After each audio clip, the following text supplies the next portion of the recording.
Happy Sunday, everyone. Today we are talking about a topic that a lot of people don't often like talking about, which is kind of the point of the musing and the data I'm going to be sharing that I have compiled about an increased silence on the top of pornography by leaders of the church and some musing or speculation as to why that may be. Of course, there's not total silence on this topic. There have been countless leaders who have mentioned pornography over the pulpit, its destructive potential, the problems with it, the warnings against it, and on and on. Let's go off. Let's share a couple of examples, talks that no doubt you've heard before in the past that share some of the substantive commentary given by leaders of the church on the topic of pornography. Satan has become a master at using the addictive power of pornography to limit individual capacity to be led by the Spirit. The onslaught of pornography in all of its vicious, corroding, destructive forms has caused great grief, suffering, heartache, and destroyed marriages. It is one of the most damning influences on earth, whether it be through the printed page, movies, television, scene lyrics, vulgarities on the telephone or a flickering personal computer screen. Pornography is overpoweringly addictive and severely damaging. This potent tool of Lucifer degrades the mind and heart and the soul of any who use it. Some publishers and printers prostitute their presses by printing millions of pieces of pornography each day. No expense is spared to produce a product certain to be viewed, then viewed again. One of the most accessible sources of pornography today is the internet, where one can turn on a computer and instantly have at his fingertips countless sites featuring pornography. President Gordon B. Hinckley has said, "I fear this may be going on in some of your homes. It is vicious, it is lewd and filthy, it is enticing and habit-forming. It will take you down to destruction as surely as anything in this world. It is foul sleaze that makes its exploiters wealthy, its victims impoverished." Tainted as well is the movie producer, the television programmer, or the entertainer who promotes pornography. Long gone are the restraints of yesteryear. So-called realism is the quest, with the result that today we are surrounded by this filth.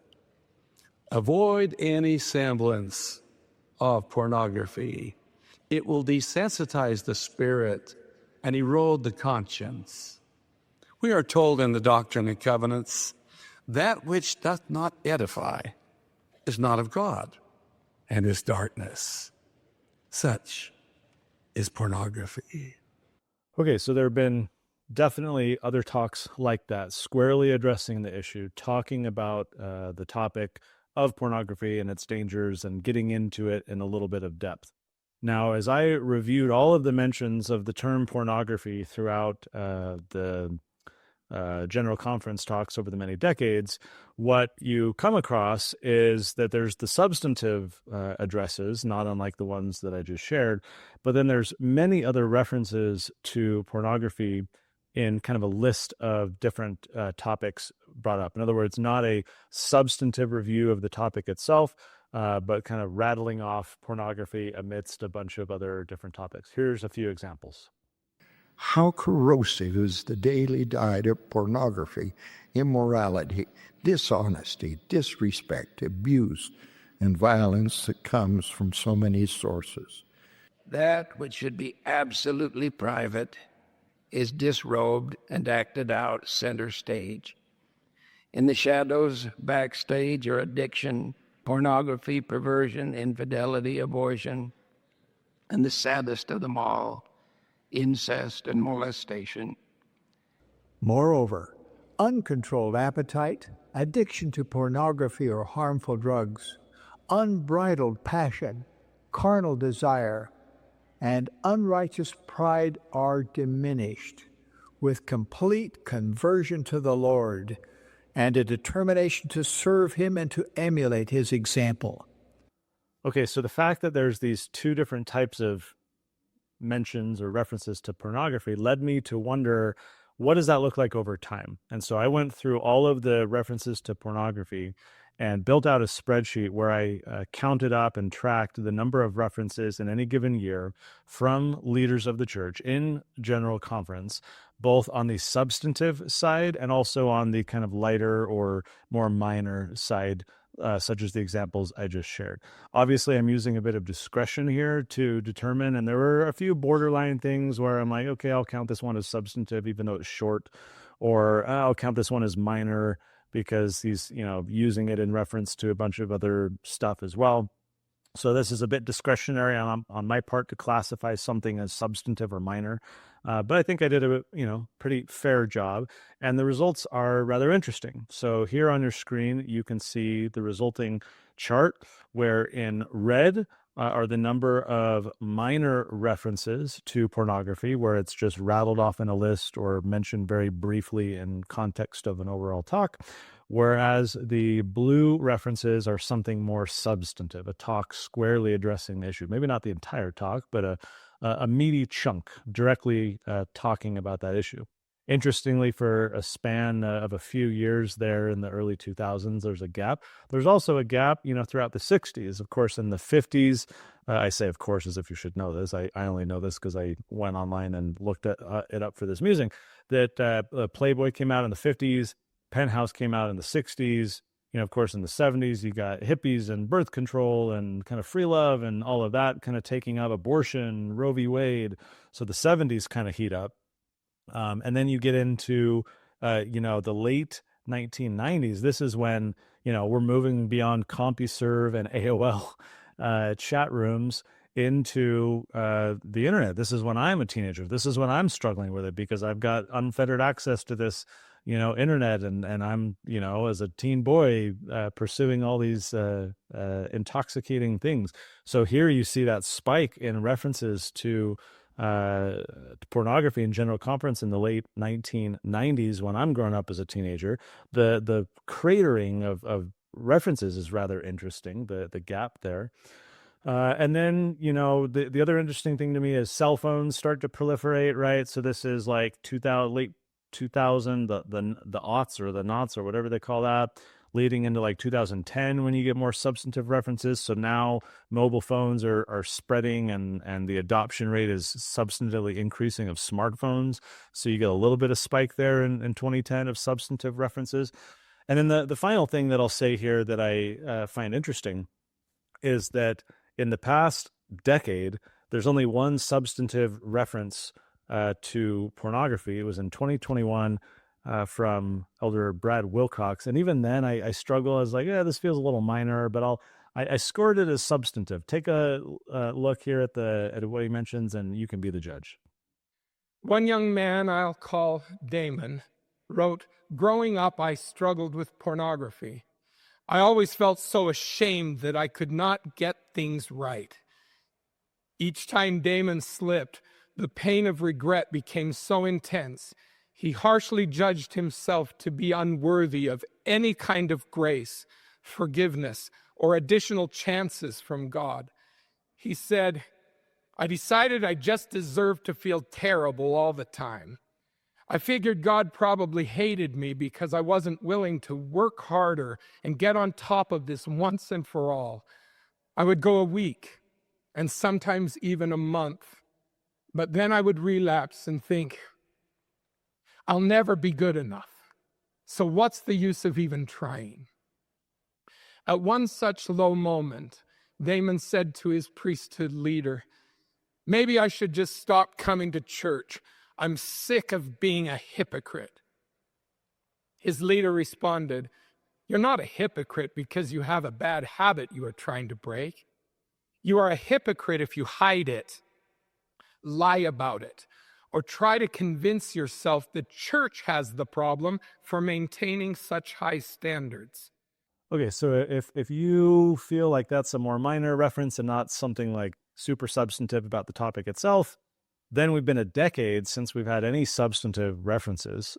We've certainly, if we exclude Elder Wilcox and the fact that he's not in the first presidency of the Quorum of the 12, we haven't had in well over a decade any references from the top brass of the leadership of the church. That's kind of interesting. I saw someone speculate online that's because of Elder Packer's death, presuming that before his death, he was the one kind of sounding this campaign, much like throughout the 70s, it's Spencer Kimball, who's like, rah, rah, rah, and then you get Benson doing it a bunch, and then you get Gordon Hinckley mentioning it a bunch. So some had speculated that the 2015 drop-off was because of Elder Packer dying. That's not so. In the early 2010s, it's a ton of other people and not really a Boyd Packer kind of thing, although clearly he does mention and discuss it. So it's been over a decade since any substantive references from the top leaders of the church. What are we to infer from that? Is it that we were warned and we didn't listen, so the warning is taken away? Is it that this is no longer an issue, that we ought to focus on other things? Is it that it's counterproductive to shame people about this and badger them to do it? But, if that's true and it's not like totally productive, is silence productive? Because in our church culture, silence implies that, the Lord isn't so much mindful or focused on the issues that our leaders of the church aren't talking about, right? So that has its own implications to have silence. And the context, broader societal context here is troubling with anyone who pays attention to the internet at all. I mean, a study examining 40 years of pornography use found an increase in consumption rates over time. This isn't a surprise to anyone, of course. In the cohort of people that were asked in the 1970s, 45% of men age 18 to 26 had viewed pornography. Nearly half, clear back in the 70s, when you would have to go get a magazine or something more overt and direct rather than just pulling out your phone and doing a couple things. So 45%, I find that really interesting and crazy. In the cohort between 1999 and 2012, same age bracket, 18 to 26, 61% of them had viewed pornography, about 2/3. That's also not a surprise to see that increase with cell phones and the like, making it easier. As of 2023, approximately 69% of American men and 40% of American women view online porn at least once a year. Porn exists on 12% of all websites, which is crazy. 20% of all mobile searches are for pornography. So this stuff is all over the place. Check out this chart I found this is like a BYU study someone put together. In 1953, the total number of Playboy copies sold was 54,000. This is, when Playboy, I think that's the year it first came out, 54,000. Whereas in 2019, 80,000 people were visiting Pornhub every minute. That's just, mind-boggling. This stuff is easy to access. It's very addicting. It's very problematic in developing healthy and intimate relationships and so forth. It's very destructive to intimate relationships when it's being relied upon or used heavily. Here's another chart from that article showing the percentage of teen boys and girls being exposed to porn. This is deeply troubling, of course, because of the ease with which, children and young adults can get addicted to things before they've got the full prefrontal cortex helping them kind of formulate strategies against that and better resist these things. According to a 2020 survey, majority of kids are being exposed to porn by age 13, with some exposed as young as age 7. I've been working on a book for boys and men that'll probably come out in like a year or something. It'll take me a while, but what was fascinating in looking into that was the effects of pornography on contributing to a decline in testosterone, a decline in intimacy, decline in the number of children because of the lack of intimacy. That it's perhaps not causal. The research that I've been looking at isn't like super clear that it's like cause and effect, but it's definitely correlated. That the increased consumption of pornography decreases the intimate relationships men are forming with women and consequently bearing children and creating stable relationships, but also the decline in testosterone was kind of weird, just perhaps because of the addiction or something. I don't know. This is a huge issue. I mean, we're in the era of OnlyFans, when you've got, women prostituting themselves for $1 online, and that's just everywhere and all over social media. And then you've got all these like, thirst traps or whatever they call them, like on Instagram, where it's like an OnlyFans content creator is posting non-pornographic but extremely close to pornographic stuff on social media, like on their Instagram account, to hook people in, and then almost as like a top of funnel marketing strategy to like hook people in, get them to go subscribe. So it's all over the internet. It's clearly, from the data and from the surveys, it shows that teens are being exposed like never before. It has all of these downstream societal effects on intimate relationship, marriages, children, families, society more broadly. We know this. None of what I'm saying is a surprise to anyone. What perhaps is a surprise is that data on what leaders of the church are saying about it and how often they're talking about it, and that we've had this silence for a decade. And even before then, I would say it's fairly tame compared to the scope of the problem, I guess, is what I perceive. They're like, this is a huge issue. Now, I'm not saying, some 88-year-old man standing over the pulpit, like grandpa, like shaming you for doing it. When the reality is, like, you talk to bishops, interviewing young men, getting them ready for missions or whatever, like everybody deals with this. This is not, an anomalous issue where it's a minority of people. Like every boy is being exposed. Every boy at some point has addictive problems with pornography. And so it's endemic. It's a massive issue that bishops and stake presidents are dealing with. And then you get leadership roulette. Like back in my day, they'd come out, really hard on you, and you'd couldn't bless the sacrament. You got to take some time off, or whatever they called it. Not, certainly not excommunication, but I'm struggling to remember the name of the disciplinary, whatever. But anyways, now, you could have a lot of leaders that are just like, look, everyone deals with this. So if I were to punish and discipline everybody, like, we'd have no priesthood. The men are dealing with it. Bishops themselves have problems with it. Like, it's pervasive. So one might conclude from that pervasiveness that we ought to be talking about and hearing a lot more about it. Maybe not having the octogenarians over the pulpit, shaming all the grandkids for struggling with the problem, but finding some other way with younger peers and peer groups and in our wards and something to be talking about it. And I know there's software like Covenant Eyes, which can allow a trusted partner to have some accountability, right? So that you're actually like building in mechanisms to disincentivize and deter yourself from looking at it. There's like 12-step type groups. The church has its own addiction recovery type groups for this stuff. Whatever's been done is not working. I don't think we've solved the problem. And so it's illuminating to me to see, given the scope and the magnitude of that problem, how pervasive it is in the formation of healthy and intimate relationships, that we see the results that we do from General Conference. So kind of interesting. This is just a quick musing, sharing a little data that I compiled and came across. It's more to float it for you, get you thinking about it. What do you think? Let me know in the comments. This musing is a little shorter than most, only because it was a little question that popped in my head. I decided to spend some time doing some research. It's a pretty straightforward topic. I don't want to spend 45 minutes talking about porn. That's no fun. So I thought I'd share the data, get you thinking about it. I'd love to hear in the comments what you think. Why are we hearing less? Is that a result of us ignoring past counsel? Is it that there's other more important things? Is it that the magnitude of the problem is so severe that, like, what's the point? Because everyone's dealing with it. I don't know. I don't know at all. So curious to hear what you think in the comments, and I'll see you next Sunday.